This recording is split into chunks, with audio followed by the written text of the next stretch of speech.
ഉദയചന്ദ്ര, പ്രാർത്ഥനാ ഹാളിൽ കുറെ ലൈറ്റുകളൊക്കെ കേടായി കിടക്കുകയല്ലേ? അതൊക്കെ ഇയാളെ ഒന്ന് ഏൽപ്പിക്കൂ. ഇയാളുടെ കഴിവെന്താണെന്ന് നമുക്കൊന്ന് ബോധ്യപ്പെടുമല്ലോ. ഉദയേന്ദ്ര, പ്രാർത്ഥനാ ഹാളിലേക്ക് കൊണ്ടുപോയിക്കോളൂ.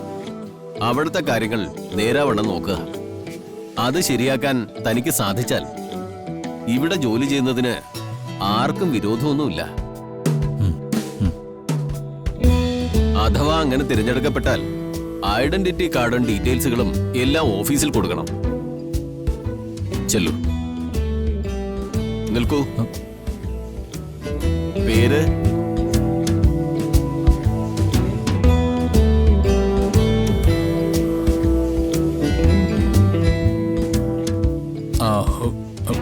വരുൺ.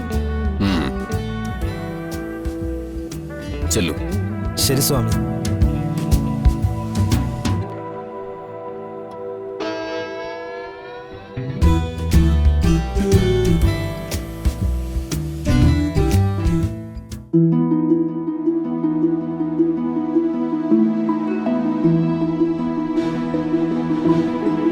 ഇവിടെ ഉണ്ടായിരുന്ന ആള് മോശമൊന്നും അല്ലായിരുന്നു.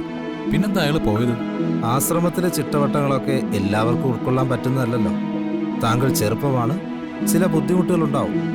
ഏയ്, എനിക്ക് ബുദ്ധിമുട്ടൊന്നുമില്ല സ്വാമി. എനിക്കൊരു ജോലി അത്യാവശ്യമാണ്. ലൈറ്റുകളും ഫാനുകളും എല്ലാം കംപ്ലൈന്റ് ആയി കിടക്കുക. 2 3 തവണ അയാൾ ശരിയാക്കാൻ ശ്രമിച്ചിട്ട് പരാജയപ്പെട്ടതാണ്.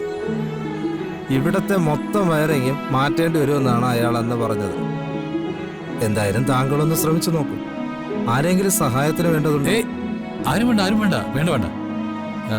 എനിക്ക് ഈ ജോലിയിൽ ഏകാഗ്രത കിട്ടണമെങ്കിലേ തനിച്ച് നിന്നാലേ പറ്റൂ. കുറച്ചു നേരത്തേക്ക് ആരും ബുദ്ധിമുട്ടിക്കില്ലെങ്കിൽ സന്തോഷം. അത് തികഞ്ഞ ആത്മവിശ്വാസ. എങ്കിൽ പിന്നെ നടക്കട്ടെ.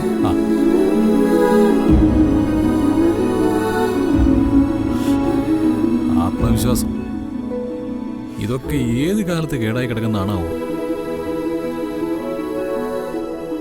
മുത്തശ്ശി പറഞ്ഞ ധൈര്യത്തിൽ വേഷം കിട്ടിയത്. ആദ്യത്തെ പരീക്ഷണത്തിൽ തന്നെ എന്നെ ഇവിടെ നിന്ന് പുറത്താക്കും.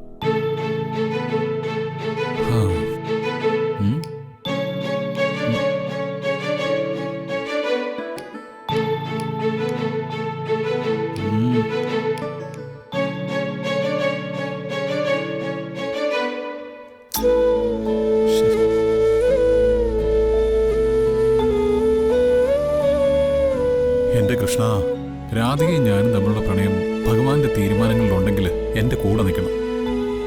എന്നെ ഒന്ന് സഹായിക്കണം. ഇതാണോ പ്രാർത്ഥനാ മുറി?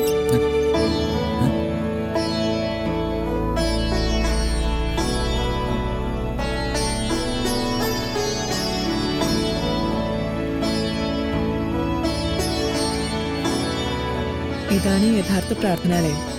പക്ഷേ ഇപ്പൊ കുറച്ചു ദിവസമായിട്ട് പ്രാർത്ഥന നടക്കുന്നത് വേറൊരിടത്താ. അല്ല, ഇത് നല്ല ഇടാണല്ലോ. പിന്നെന്തൊക്കെ? വേറൊന്നും കൊണ്ടല്ല, ഇതിലെ ഇലക്ട്രിക് വർക്കൊക്കെ താറുമാറായി കിടക്കുക. അത് ശരിയാക്കി കഴിഞ്ഞാൽ ഇങ്ങോട്ട് വരും. ഞാനിനി പൂജാമുറിയും മറ്റും കാണിച്ചു തരാം. വരും.